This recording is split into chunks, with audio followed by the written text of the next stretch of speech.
$48,000 in America, $4,800 in Istanbul, advertised. Same full set of new teeth, 10 times cheaper. So, worth it? That's the wrong question. Worth it isn't an opinion, it's an equation. In the next 5 minutes, we run it. The odds it fails times what a fix costs back home. Here's why that equation is so hard to find. A study of UK news coverage found nearly all dental tourism stories came from tabloids, and most of the rest is clinic marketing. Horror or ad, nothing in between. So let's start where neither side does implants mostly work. At 10 years, peer-reviewed reviews put survival at approximately 96%, a notch lower once you count the patients the studies lost track of. That's the good news, and it's real, but mostly is doing quiet work in that sentence. Picture an office manager in Phoenix 61.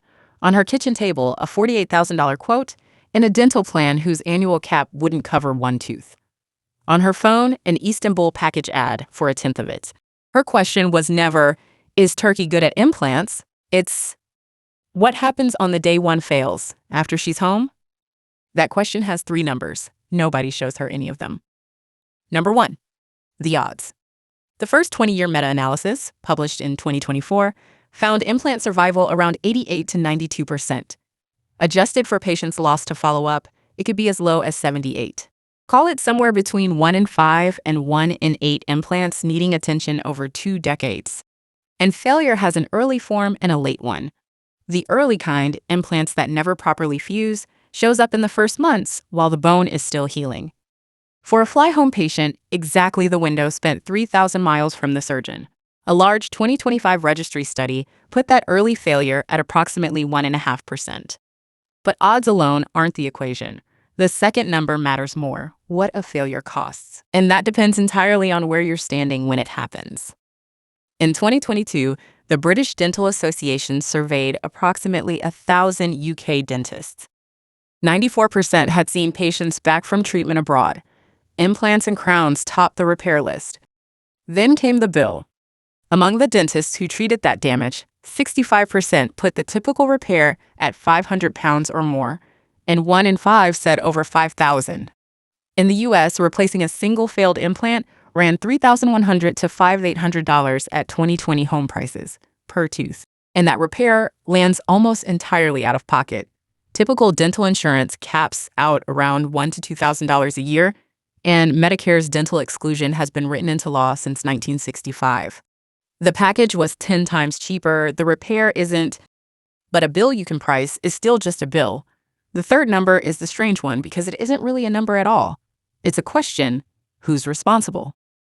By the book, an implant isn't one appointment. Bone needs about 3 months to heal around it in the lower jaw, up to 6 in the upper. So by the book treatment is structurally a 2-trip plan with checkups in between. Who does those when the surgeon is in another country? The UK regulator answers with unusual honesty. Its own patient guidance, on screen, admits that no equivalent watchdog may exist where you're headed. In that same 2022 survey, approximately 93% of dentists called continuity of care the core problem, and 77% pointed to how hard it is to complain or seek redress at all. No country has a redo responsibility framework. When it fails at home, the system treats it as your new problem. Turkey, for what it's worth, has run a state licensing registry for health tourism since 2017. Reportedly, almost nobody checks it. How to actually vet a clinic is its own video later in this series. Meanwhile, the traffic keeps growing. By official estimate, 431,000 UK residents traveled for treatment in 2023 alone. So run it, honestly. Take the 20-year band, 1 in 5 to 1 in 8, times a home repair bill charged at home prices, plus 2 trips, plus your personal multipliers. Smoking alone roughly doubles the failure risk. For a straightforward case with a real aftercare plan, the 10 times gap absorbs a lot of that risk premium. The math can genuinely hold. For a complex case, a smoker, or a 1-trip package with no plan for month 4, the same equation quietly flips. Same prices, different answer. That's why is it worth it was never a yes or no. 48,000 against 4,800, the gap is real, and so is the equation sitting underneath it. Subscribe, the real cost of care, no clinic ads. You shouldn't have to go broke to feel whole.